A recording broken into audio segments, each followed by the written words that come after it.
హేమగారు, రాఘవ్ చెద్దా విషయంలో దేశం మొత్తం కూడా ఒక తాటిపైకి వస్తుంది. ఎందుకంటే ఆయన ఒక పేదోడి ఇంటి గురించే మాట్లాడారు.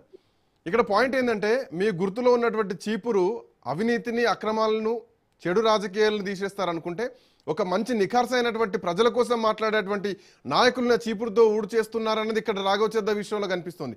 పార్టీ గుర్తు అర్థం మారిపోతుంది. సార్ అట్లాంటిది ఏమీ లేదు సార్. ఇంటర్నల్ గా సమ్ ప్రాబ్లం ఉండొచ్చేమో తప్ప దాని విషయంలో గొడవలు అయి ఉండొచ్చేమో గానీ ఏది గాని ఇప్పుడు సామాన్య ప్రజల కోసం మాట్లాడుతున్నారు. సామాన్యుల ఇప్పుడు ఆమ్ ఆద్మీ పార్టీ రాఘవ్ చెడ్డా అంటేనే రాఘవ్ చెడ్డా ఇప్పుడు ఆమ్ ఆద్మీ పార్టీ తరఫు నుంచి మాట్లాడుతున్నాడు. మా పార్టీకే కదండి మాకు పేరు వచ్చేది, మా పార్టీకే పేరు వస్తుంది కదా. ఎవరైనా మా పార్టీకి పేరు వస్తుంది పార్టీ అంటే ఎవరైనా అంటే మీ పాయింట్ లో ఒక క్లారిటీ, చేసుకోవద్దు మీ అన్నట్టుగా పాయింట్ లో ఒక ఎవరు చేయరు క్లారిటీ కదా. నాకు మిస్ అవుతుంది. పార్టీ తరపున మాట్లాడట్లేదు, పార్టీ కోసం మాట్లాడట్లేదు. పార్టీ సిద్ధాంతాలు ఏవైతున్నాయో ఆ ఆమ్ ఆద్మీల కోసం మాట్లాడుతున్నారు, పేదోడు కోసం మాట్లాడుతున్నారు.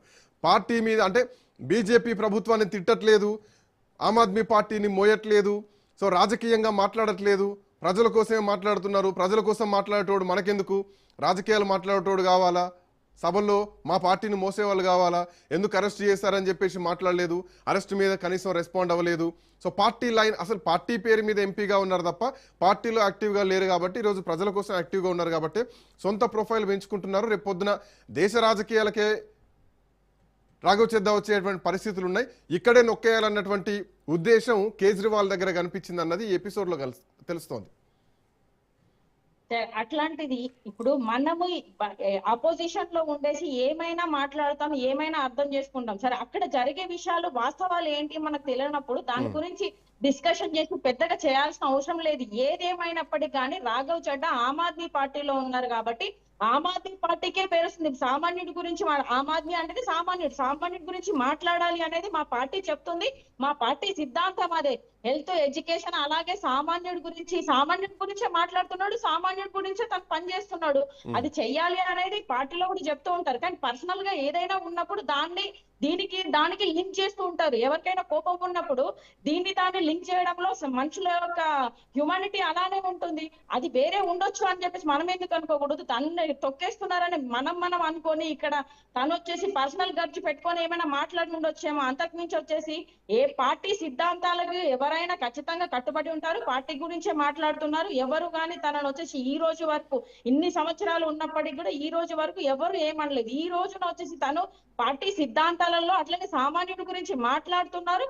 అదే మాట్లాడమని చెప్పి దాని గురించి అయితే గొడవలు జరగలేదు. పర్సనల్ గా ఇంటర్నల్ గా వేరే ఉన్నాయి. దాని ద్వారా వచ్చేసి ఇంటర్నల్ గా గొడవలు అయి ఉండొచ్చు, దానికి వాళ్ళు ఏదైనా చేసి ఉండొచ్చు తప్ప దాన్ని జనాలకు తెలిసేటట్టుగా స్వార్థంతోనే ఏమైనా చేసి ఉండొచ్చు. నాకు ఈ విధంగా వచ్చేసి వేరే రూట్ ను పట్టుకొని ఇంకొక పాయింట్ తీసుకొచ్చేసి ఎక్స్ట్రా పెట్టుకోవడం ఇప్పుడు మనుషుల నేచర్ ఉంది కదండి. మనుషులలో ఒకటి జరిగితే ఒకటి దానికి 100 కల్పించి చెప్పడంలో ఈ రోజున సొసైటీ చాలా పెద్ద ఎత్తులో